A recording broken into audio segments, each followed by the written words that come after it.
লাল গম দিয়ে আটা তৈরি করুন আর ডায়াবেটিস নিয়ন্ত্রণে রাখুন। আসসালামু আলাইকুম প্রিয় দর্শক, চলে এসেছি নতুন আরেকটি রেসিপি নিয়ে। আমার আজকের রেসিপি লাল গম দিয়ে কিভাবে ঘরেই তৈরি করবেন এই আটা, সেই রেসিপিটাই আজকে শেয়ার করব। এখানে আমি গম নিয়েছি, লাল গম দেখতে পাচ্ছেন, প্রায় আছে 2 কেজি পরিমাণ। আপনারা আপনাদের প্রয়োজন অনুযায়ী বাড়িয়ে অথবা কমিয়ে নিতে পারেন।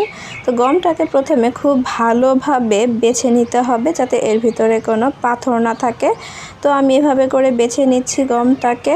ভালোভাবে গমগুলোকে বেছে নিলে যা হবে, খাওয়ার সময় আর দাঁতের নিচে পড়লে কিচকিচ করবে না। তো এখানে আমি গমগুলোকে খুব ভালোভাবে বেছে তারপর ঝেড়ে নিয়েছি।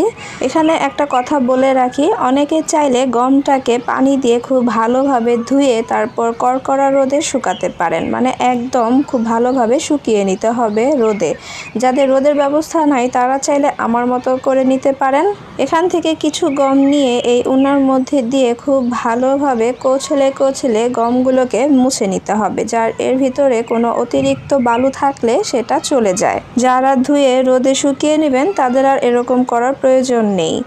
আর যারা রোদে শুকাতে পারবেন না তারা চাইলে এরকম করে নিতে পারেন, তাহলে ময়লাটা কিন্তু চলে যায়। তো আমি ওনা থেকে গমগুলো ঢেলে দেখাচ্ছি, তাহলেই দেখলে বুঝতে পারবেন। আর একইভাবে আমি সবগুলো গম করে নিয়েছি, এর ভিতরে কিন্তু অবশিষ্ট আর ময়লা নেই। এখন এই পলিতে আমি গমগুলোকে ভরে নেব। আর যাদের ঘরে ব্লেন্ডার করতে পারবেন তারা চাইলে ব্লেন্ডার করে নিতে পারেন, তবে এখানে বেশি আর আমাদের এখানে কারেন্ট অনেক সমস্যা করছে, তাই আমি আর ঘরে ব্লেন্ডার করছি না। আমি একেবারে দোকানে যে মেশিনে ভাঙিয়ে নিয়ে আসছি। আপনারা চাইলে ব্লেন্ডারে গুঁড়ো করে নিতে পারেন, একটু সময় বেশি লাগতে পারে, তবে কিন্তু অনেক সুন্দরভাবে এটা গুঁড়ো হয়ে যাবে।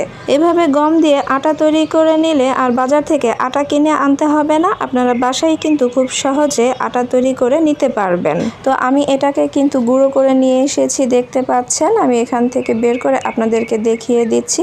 এটা খুব সুন্দরভাবে গুঁড়ো হয়েছে, আর এর ভিতরে কিন্তু অতিরিক্ত যে দানা সেটাও কিন্তু থাকবে না। আর আমি কিন্তু মেশিনেই ভাঙিয়ে নিয়ে আসছি, দেখতেই পাচ্ছেন খুব সুন্দরভাবে কিন্তু এটা গুঁড়ো হয়ে গিয়েছে। এখন আমি আপনাদেরকে এটা চেলে দেখাবো, তাহলেই বুঝতে পারবেন যে এটা কত সুন্দরভাবে গুঁড়ো হয়েছে।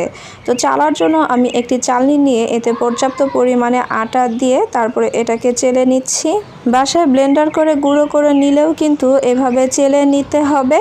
আর চেলে নিলে যা হবে, একটা সুন্দর আর স্মুথ একটা আটা তৈরি হয়ে যাবে। তো দেখতেই পাচ্ছেন এটা কিন্তু খুব সুন্দরভাবে তৈরি হয়ে গিয়েছে। আর এভাবে করে আমি সবগুলো আটা কিন্তু চেলে নিয়েছি, আর এর উপরে কিন্তু অতিরিক্ত কোনো অবশিষ্ট গম নেই। আর এভাবে করে তৈরি করে নিতে পারেন লাল গমের আটা। এখন এটাকে একটা এয়ারটাইট বক্সে রেখে অনেক দিন পর্যন্ত সংরক্ষণ করতে পারেন। এই গমের আটা কিন্তু অনেকটা স্বাস্থ্যকর হয়।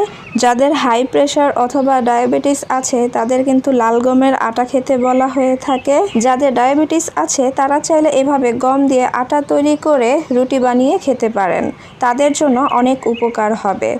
আজকের রেসিপিটি যদি ভালো লেগে থাকে প্লিজ একটি লাইক দিয়ে দিবেন, আর ফ্রেন্ডস অ্যান্ড ফ্যামিলিদের সাথে শেয়ার করে দিবেন। আবারও হাজির হয়ে যাব নতুন কোনো রেসিপি নিয়ে। সে পর্যন্ত সবাই ভালো থাকবেন। আল্লাহ হাফেজ।